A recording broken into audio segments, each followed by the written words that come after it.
when you start to scale and you start to get a lot of notes, you need like a commercial grade type product that's purpose built, right? Or you need to be paying through the nose to originate a note, like with a note servicing company every time. And that's, we pay anywhere from 300 to 900, right? To do that. You will be dropped directly into your bank account in its full amount with notes without any withholdings. Right. So if you get paid $100, if your borrower pays you $100, you get $100 in your bank account that says, this is from this borrower for this loan.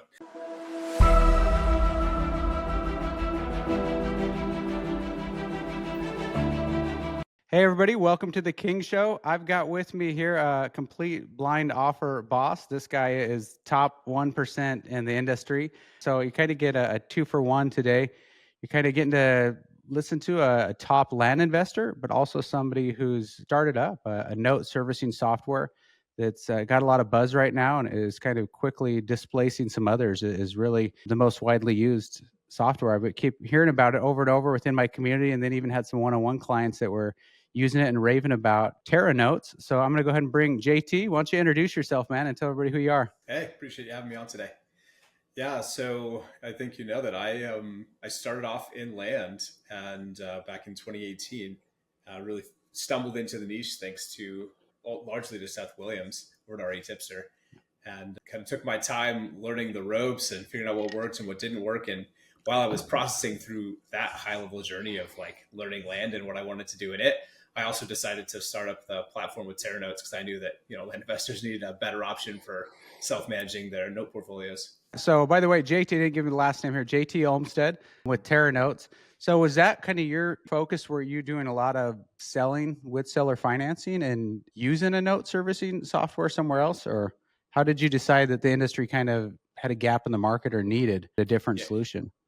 Yeah, I would say I would narrow that down to like severe naivety to solution. Ultimately, what happened was we were offering owner financing a lot of our deals, right? As we started to ramp up, and we've never been like a heavy owner financing shop, but we usually fluctuate between 15 and 30% owner financing. So consistently, we're adding to our portfolio. Yeah. And so even just the few notes that we started to build up in the beginning, pretty quickly it was like, oh, how do I take care of these, right? How do I make sure that people are paying on time and that we're helping them out and we're doing our best to make sure calculations are there and that it's as easy as possible. And so we started off in the early days testing all kinds of things. We used Cozy before it was apartments.com, to collect payments, and then we just kind of spreadsheet everything, and that was okay. We got by, and then that kind of fell apart. So we tried a few other options. We ended up trying one of the the early note softwares out there that was pretty prominent at the time. And that's, we just weren't quite happy with that as a solution for a few reasons. And then ultimately I decided I've got this tech background and I'm kind of itching to build a new tool. Let's see, maybe we can put together a note servicing platform, thinking that I was like, man, I'm going to have this thing baked out in like 6 months. Product. I'm like, whoo, that was a steep learning curve on that. Now, almost coming up on 4 years later, we've learned a ton and grown a ton and built a really good platform, but it was a lot to go through. It's a heavy lift. It really is, like you say, that you have these ideas, right? And people are full of ideas, right? And sometimes it's easy to recognize the opportunity, but to bring the product to market, right, is a different story. So let's talk about your background, because I know your story, but let's talk about kind of your tech background. And before you were full-time a land investor, kind of share with us that. And then kind of also, I think I'd love for you to kind of pull on that thread or lean in a little bit about the FIRE movement and what allowed you to really, honestly, to pursue this full time, because you were kind of living life in a different way that's really contrary to mainstream. Yeah, I think you're exactly right. The FIRE movement for me was ultimately the foundational item that launched into all of this, because really right about the time that I started working professionally, getting out of college, or kind of getting through college, I should say, I stumbled across the, early retirement, financial independence, early retirement or retirement movement, right? FIRE, right? So when I started going through that and learning more about investing and, saving your money more aggressively, I realized, oh, this is what I want. I want to be able to have all this money and invest it passively and just live off the dividends or whatever, right? So I was super excited about this for years, and I still love the concept, but I was super excited for years. Spent all of my focus on how do I optimize this and how do I optimize my spending and cut back here. That was our entire focus. At the same time, in parallel, was going through this tech career where I was a network engineer and kind of getting started in that process. Spent most of my career at GoDaddy and helping them develop, global networks. As I went through that whole process, we did a good job of growing our income and saving a big chunk of it every year. And so I built up What's the this nest egg. savings rate, kind of best practice or suggested savings rate when you're kind of in the FIRE movement? Oh yeah, a lot of people are shooting for around 50%, 30 to 50%. Yeah, that's intense. So how do you bring wifey on board to 50% savings rate? Because there's everybody feels the pain. I mean, that's incredible to be at a 50% savings rate. But how do you kind of get buy-in from everybody else? Right. Yeah, we were blessed that at the beginning we discovered it when we were still dirt poor. We were making no money. We were like, hey, so turns out even though we make no money, we could probably save a little bit of it. Awesome. And then as the income grew, it was like, we could just live like slightly better and not significantly better and still save even more. And so it is, it's like a lot of people speak about if you leave college and you live like you're still in college, it's a lot easier to save money, right? Now, you don't have to go that severe necessarily, depending on how your college experience was. But we would take one step up with our living and 2 or 3 steps up with our income and keep the difference as the years went on. And so it just helped grow that gap. Excellent. So how many years are you in the workforce, and how many years are you actively doing this and like methodically saving? Yeah, it was about 7, 8 years we put into that process, right? Going from like no career to kind of a pretty successful tech career by the end of it. And we were just cranking away on the savings the entire time, kind of stashing stuff on the side. And then how much overlap when you found land? Like how long were you doing? How much overlap with land investing and the network engineer gig did you have?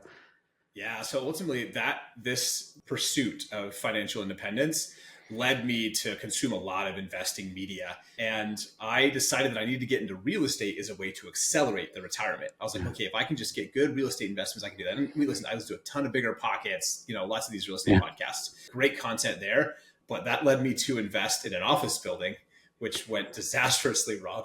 But while I was in the middle of this office building investment in mid 2018, I came across land investing as a concept and decided to jump in with Seth Williams at RA Tipster. And like that helped me get the foundation going. And so once I did my first like test mailer and we were blessed with some early success there, and we saw like the good returns come, I realized like, oh man, I want to do this all the time. This is serious. So the level of focus at work started going down, the level of focus at the land started going up, So as that started to cross over, I realized like I can't do both. I need to stick to one. So it didn't take me very long to come to this realization. So probably about Q3 in 2018, I was like, yep, I gotta like wrap this up. So I had a really good relationship with my team at GoDaddy. And so I kind of like told my boss early, like, this is probably what's coming. And it took a few months for my position to get handed over to my replacement. And so I left in April 2019. So less than a year after finding land, I was like, I'm going full time. Like, we're just going to make this work. Did you what size deals were you focusing on right out the gate? Yeah, so I had a whole spread of deals. The very first deal I did, I found via 500 very ugly green postcards. And it was a come to realize in retrospect, it was a tax sale investor who owned 13 lots in Arizona, because that's where I mailed, since it's where I live. Yeah. And I got him on the phone, had that conversation, didn't really know what I was doing, decided to visit all of them. So I drove to every single property all across the state. It took me 2 weekends, just like to drive every property in the state and get pictures and review them all. And then I met him for breakfast. Right after that was all done, sat down, talked to him about it, and said, "Look, I don't really want 10 of these properties because they were just trash. Even then, I knew they were bad. I was like, okay, this is not going to work.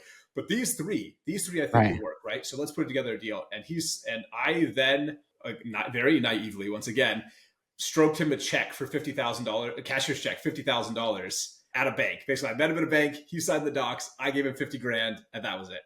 No title, that was like a self-close. It was not their title. Self-close, first deal, $50,000. Like I was like, this will be great. Hey man, I think when the courses tell you self-close, they're talking about like $500 deals, not $50,000. Right. Yeah. So luckily for me, it all played out, and Arizona was a little more forgiving on the tax deed process. Yeah. So I was able to get those insured in time. Get the title cleaned up out for those. Found some solutions that I've used over the years. So I rectified the title issues ultimately on those properties, and we did end up successfully selling them and making a good amount of money. But it was definitely a learning curve there. And since then, we moved to all title at our close at this point. But in the early days, Yeah. it was like, well, whatever it takes to get a deal done, let's just make it happen. Yeah, yeah, exactly. It's just more friction, right? So those additional steps. So buy 3 of them for 50. What do you resell these for? Yeah, we did. The one of them was on the far edge of Maricopa County, like touching Yuma County, and that was the way we delineated the cost. That one was like buy it 20, sell it 80, and so that was a solid deal. And then That's excellent. Yeah. the other one we bought at around 30 between that breakdown. That was based on my valuation at the time, and then we proceeded to put another probably about 20,000 into it roughly.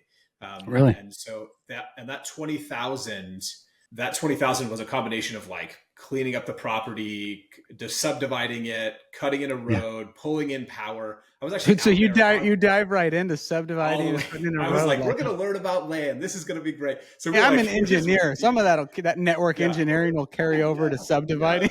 Somehow this is going to translate. Yeah. That was, again, Steve, I would literally we're close enough that I was like, I'm just going to rent a tractor. So I rented a tractor and dragged it out there and like bladed in a road myself. And I was like, wow, this is really hard. I see why someone pays to do this, like, I learned a ton about what I like and what I don't like and what I want to do in the future. But and that's really what my goal was in the beginning. I was like, I don't know what I'm doing. Like, I just want to learn a bunch of stuff. And I learned what you learn by doing. That's just it, right? Exactly. It's all concept and theory. So you start taking action and, that's the balance as an educator. That's the challenge of like, if the course is too thin, people are like, hey, why didn't you include this? You left this out. But if you make the thing too thick, it's like handing somebody the Old Testament. You're like, here, read this whole thing. And then we'll start talking about, right?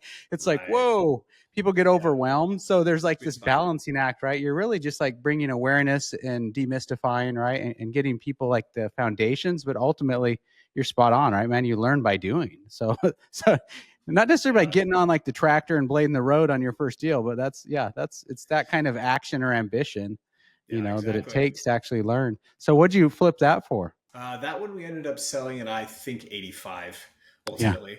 So we made a good spread on that, buy at 50 and put another 20 in and we sold it. What did that profit? Like 60, 85,000, so or more. Yeah. So we got a good amount of money on the deal. And so, we were pretty happy with it all up, but that was like the very first deal I did. Again, way more complicated than it should have been.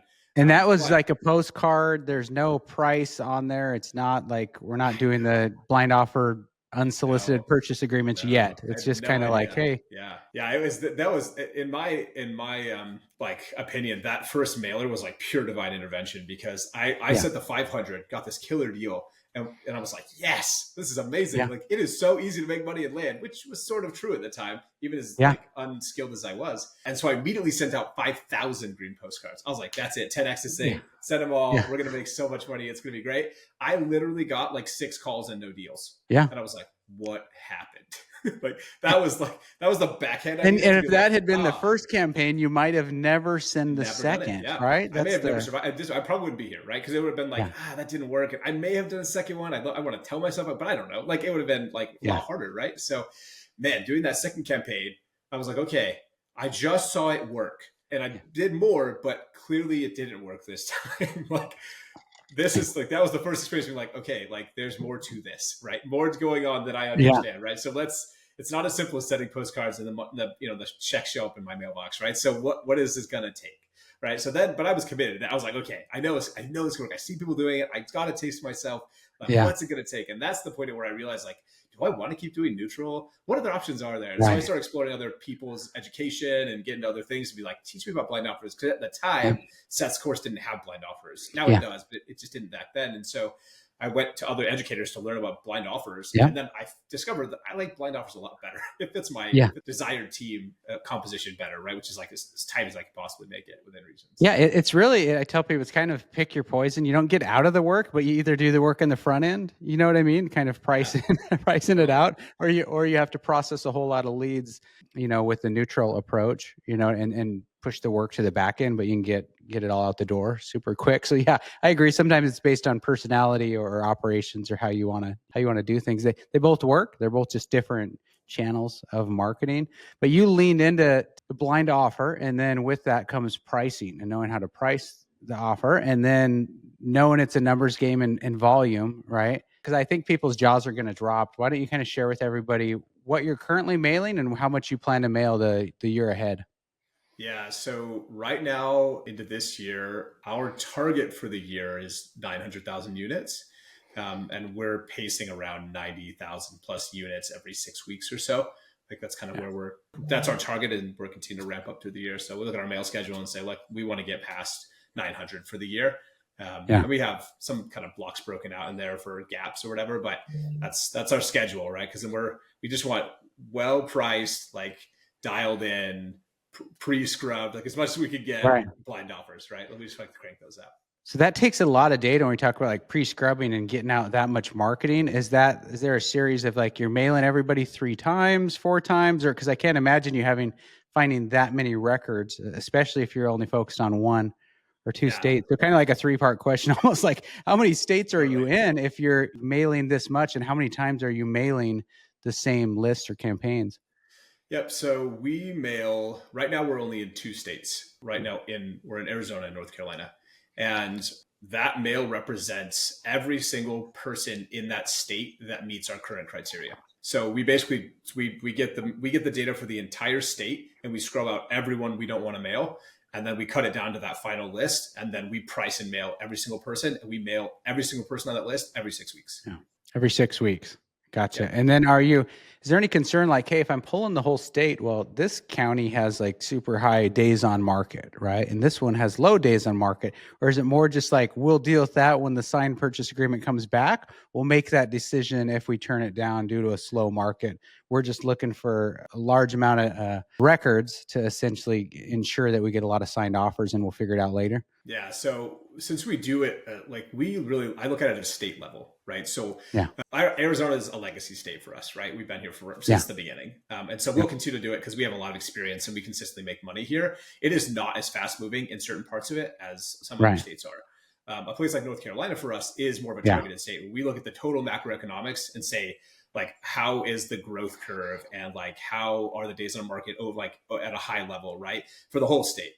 Yeah. Because we could go through and cherry pick counties and have the highest velocity possible. Yeah. I would rather make the trade off of working in states that on average have Right. a faster moving market, even if some is slow and some is faster, because I like dealing in an entire state. There's a lot of efficiency that comes in having a single state and having all of the teams and operations for that state dial in, and then it's just a machine, right? We just put the leads in, it runs all the way through the machine, and everything's already been identified. I don't have to go pick new areas and identify how I'm going to work with this new title company or find that right drummer. Like that stuff's all my team just says, yeah, we got a guy for that. So here's a list, we just right through. Yeah.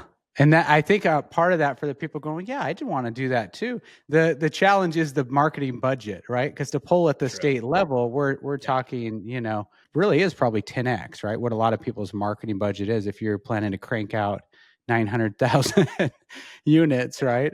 Cost is not zero, that's for sure. What's the return on marketing spend or return on ad spend, kind of the ROAS on that? What's the plan? My target ROAS is around like 7. That's what I'm shooting for. That's great. Yeah. Is that your self-funding then, I assume, if it's that?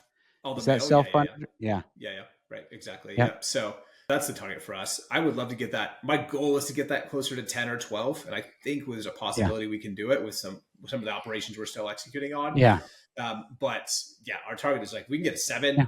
I crank that all day. So. Yeah. Fantastic. No, that's amazing, dude. Well, hey, so I just kind of wanted to like set that up, share not just your journey with people, because it really is respectable what you did and how you dug in. It takes a lot of discipline to kind of do what you did and stack all that cheddar, doing the fire movement, because it's not easy. You're doing what everybody else isn't or not willing to do, but that allowed you to do what other people can't, right? And leave your job and go full-time investor. But not just kind of to inspire people. I wanted to share, kind of set the stage to share with people that this industry, what you're doing. You didn't just, as an engineer of tech background, go, oh, hey, I'm going to just create this software, right?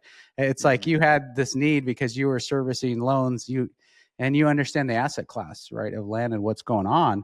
So I think that helps people, where I've had other companies reach out and they're like, hey, can we import your notes and you help us build a dashboard? And I've worked with companies to like build it out, but they didn't own any notes, or they weren't in the land industry. So, so some of the stuff didn't make sense when I'd say, well, no, there's not a property address. Like there's a parcel number. There hasn't been a building permit pulled. So like, we can't give you a property address. You got to now create a field, right? So some of that stuff you just like, because you're fluent within land investing. So I would think that gives you a little bit of the edge. And I also think it gives you a lot of like street cred with other land investors who are looking for a note servicing software, is because you're servicing your own notes with your own software, right? Yeah. So Yeah. sweet. So dude, I thought let's kind of transition to that. Why don't you tell us about Terra Notes? And I'll link to on the webpage. I'll have a pop up on the video here. So we'll get all the links to everybody for your note servicing software. But why don't you kind of just share everybody that story and what makes it unique, or why should I use it versus I can't say the 10 others because there's not hardly any. You really do have that to your favor, right? There's not a whole bunch of competing products, but True. why should we use your software?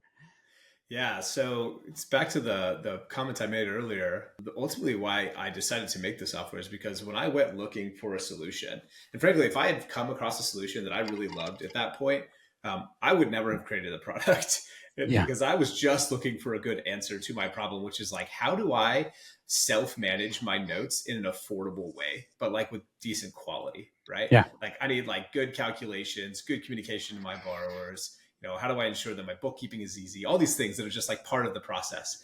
And when I went looking, there were kind of the existing solutions, which I didn't believe were high enough quality to meet my standards, or there were these kind of enterprise class solutions, right, that were made for note servicing companies, right, to manage their notes, right. And I was like, I don't see anything, but I couldn't find a good solution in between that made me like, okay, this is it, this is the one.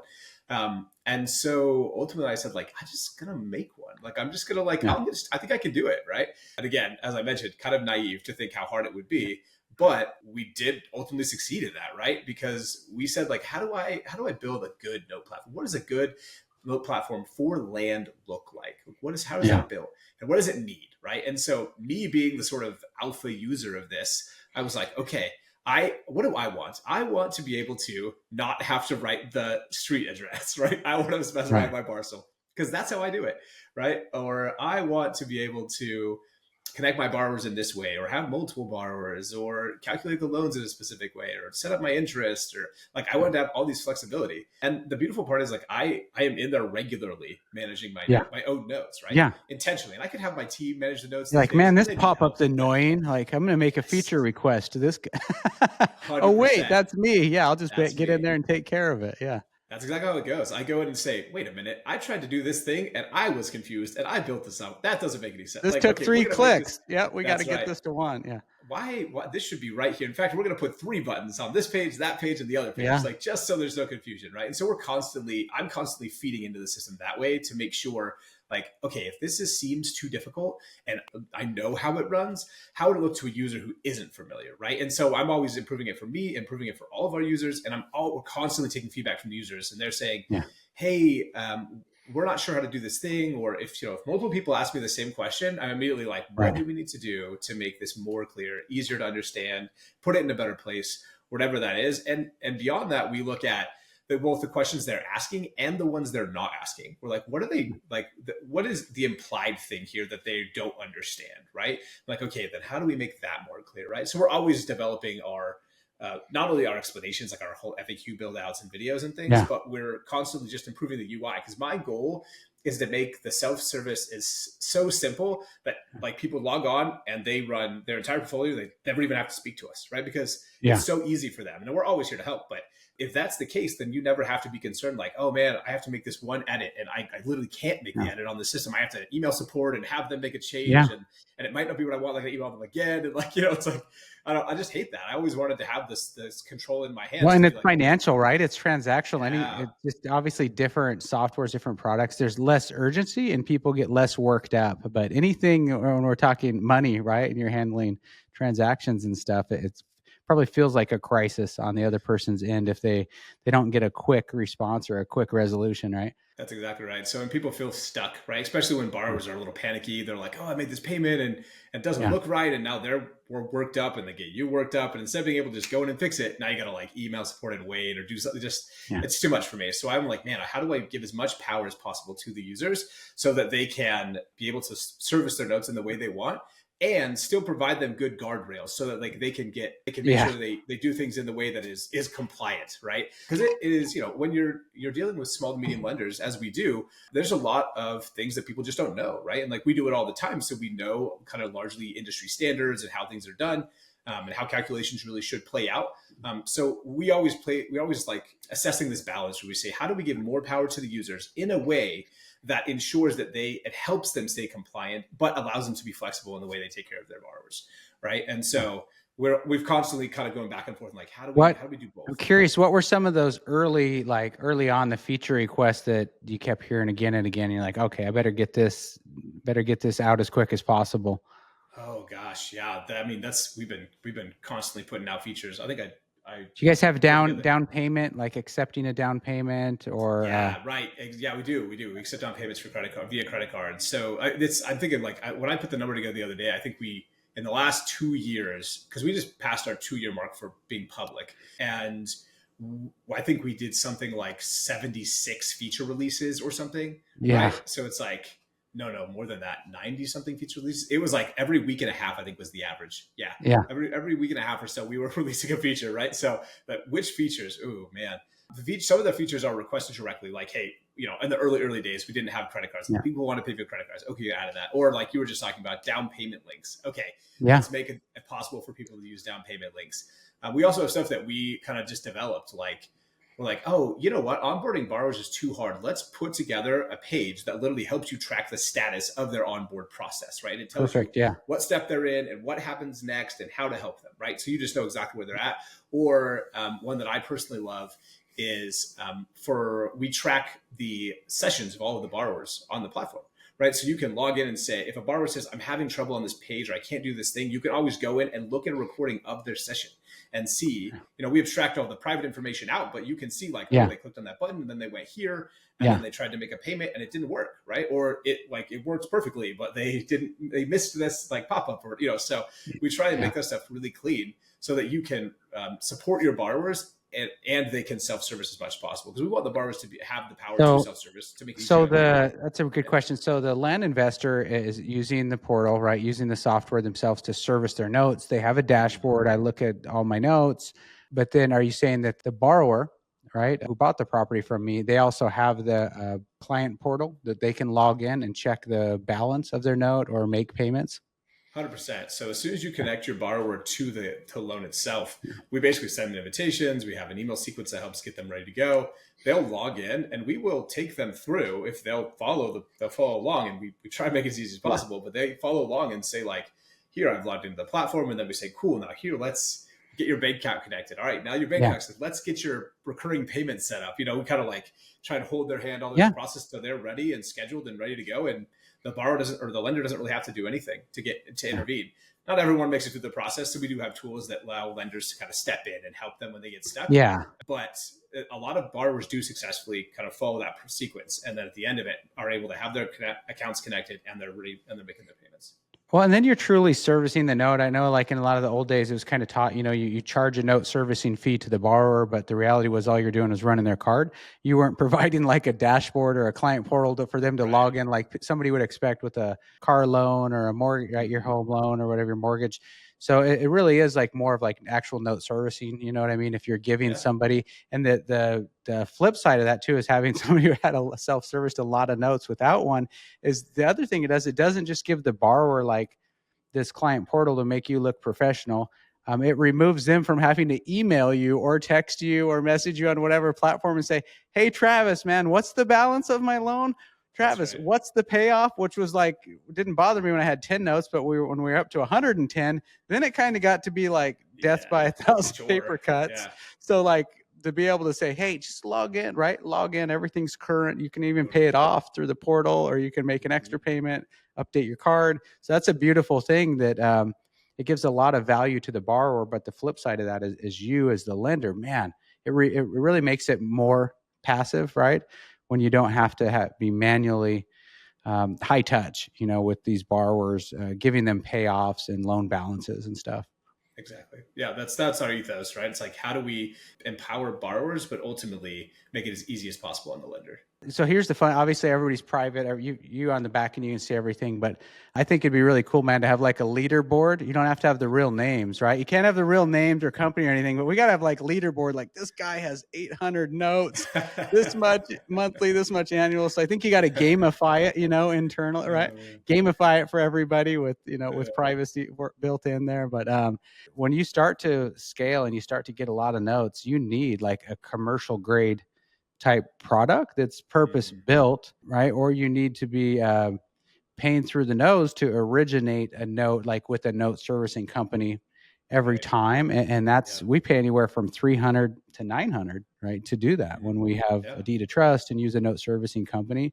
So scale that out. If your business is built on a lot of seller finance deals, that becomes like but it has its own, category in QuickBooks, right? For the expense. So I can definitely see the value of using a product, like yours when you're carrying a lot of notes.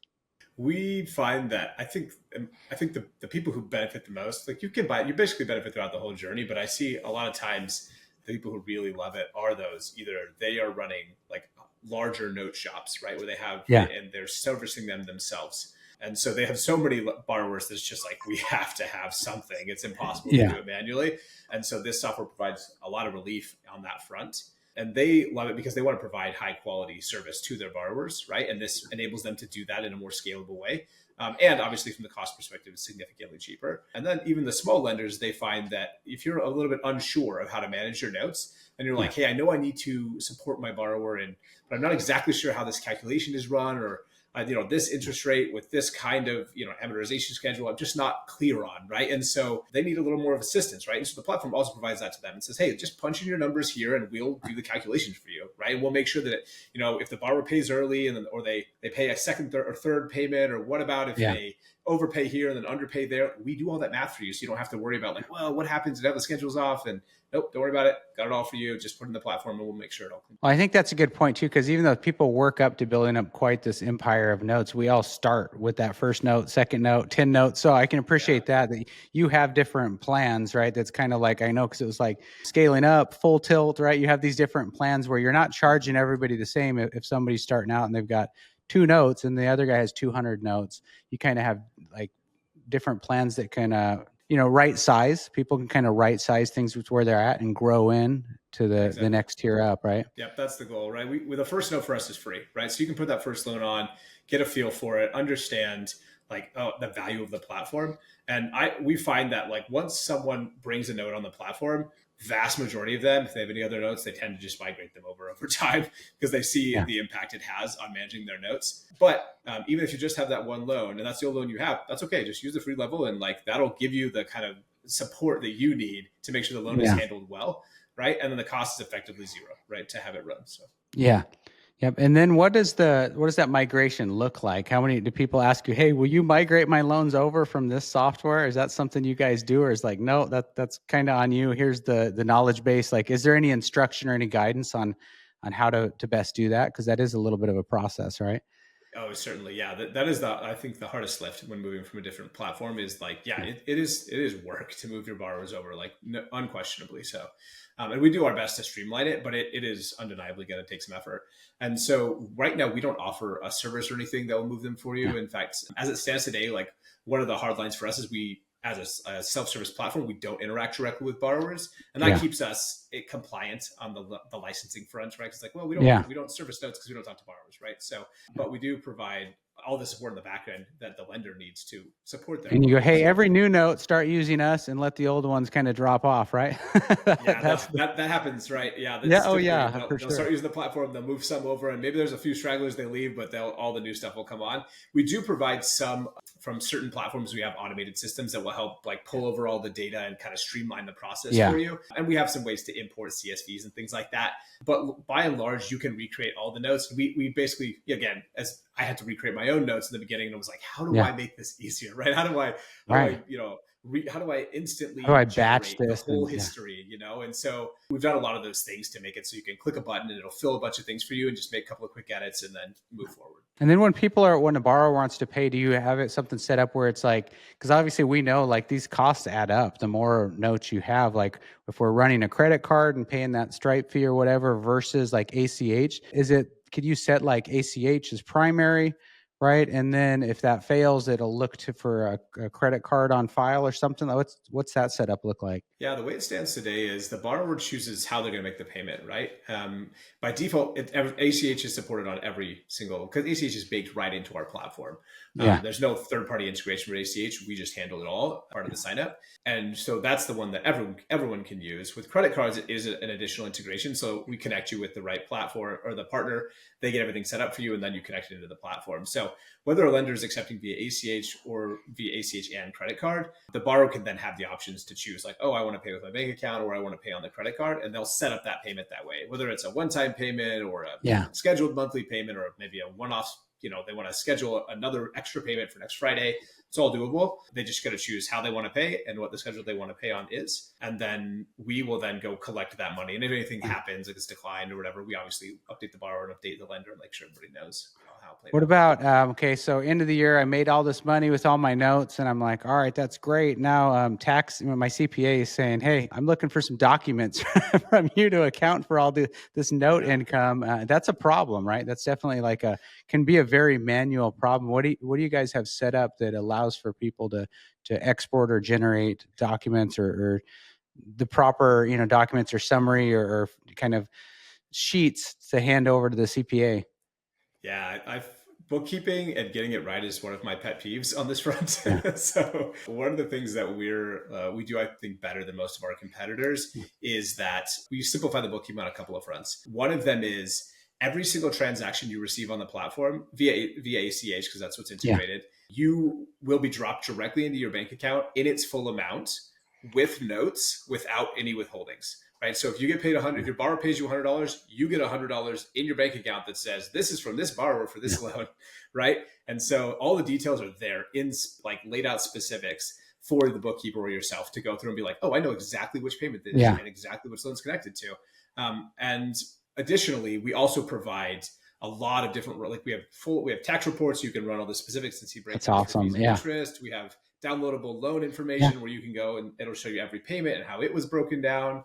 So we provide this data in a couple different formats in a couple different ways so that you can generate that. We also launched this year the 1098 integration process. So you can literally file the 1098s directly on the platform and it'll fill in all the details for you. Just verify SSNs and stuff and ship it off. Right. So that streamlined I'm tired of filing 1098s. Like, how do I make this easy? So we built the code and here we are. Now it's like, no, I mean, I'm telling people who don't know yet, those who know can appreciate it. But if you don't, that's incredible. I mean, it's such a manual process. Like I used to keep track of mine internally, like with Airtable, right? And I thought that was pretty organized, for generating my stuff. But everything was just so manual when I just dreaded, that end of the year. And you can't really, it's not something you get a head start on because you're still receiving payments in December. You know what I'm saying? So depending what day of the month, even so, it's not like you can get an early start on the stuff. It kind of all comes at once. We're all forced to sprint in like that 3-week window, just to get it done. Yep. Yeah, exactly. That's awesome, man. Well, that's the fantastic thing about you using your own product and knowing the importance of a feature like that. It's just so many man hours goes into trying to do this stuff yourself or using an inferior product that doesn't have that. And then now you go, okay, I'm saving $25 a month or whatever, $50, whatever you are saving a month on the software. But now you just added like 60 man hours of work to manually put all this together. Right. Yep, exactly. So we're always looking to find ways to make it easier for the lenders and for the borrowers to just, get through the process and keep everybody up to date. No, that's awesome, man. Well, I've heard nothing but positive things about Terra Notes. So congrats on all the success and all the growth that you're experiencing. Also, congrats on not just the software, but the land business seems to be growing year over year and cranking. So that's pretty incredible to be at, if you hit that 900,000 unit, then we definitely got to break that million mark the following year. Right. That's a goal. Yeah. Appreciate that. Yeah. That's definitely, it is pushing on two fronts for sure, but that's always trying to kind of keep moving on both. Yeah, no, I know how that is. It's juggling things all day long. I'll talk to people who are too busy to start a land business because they got a job and a wife and a kid, Mm. and we kind of chuckle, right? My wife and I, right? We have 4 businesses and 4 kids. Somehow figure out how to make time, right? To It's you a know what I mean? miracle. Yeah. Yeah, so you know what I'm saying? So honestly, like it is to run one successful business can feel challenging, but to kind of be running two in parallel is impressive, and two that aren't just like plateauing or stagnating, they're growing. So that's awesome, Yeah. man. Congrats on the success, and hey, appreciate your time and sharing all the insights. Have everybody check out Terra Notes. We'll link to it on the web page. And we'll do a email blast for you too, man, and hopefully just continue to see growth with your note software. Yeah. Grateful to be on. Appreciate the time. All right. Thanks, JT. Thanks for tuning into The King Show. If you enjoyed today's episode, I'd really appreciate it if you would subscribe, rate, and review this podcast. Also, don't forget to head over to travisking.com for show notes, resources, bonus content, and more ways to connect with me and the guests that you hear on the show. Remember, greatness is already within you. It's time for you to boss up and claim it. Stop building someone else's empire and start building your own.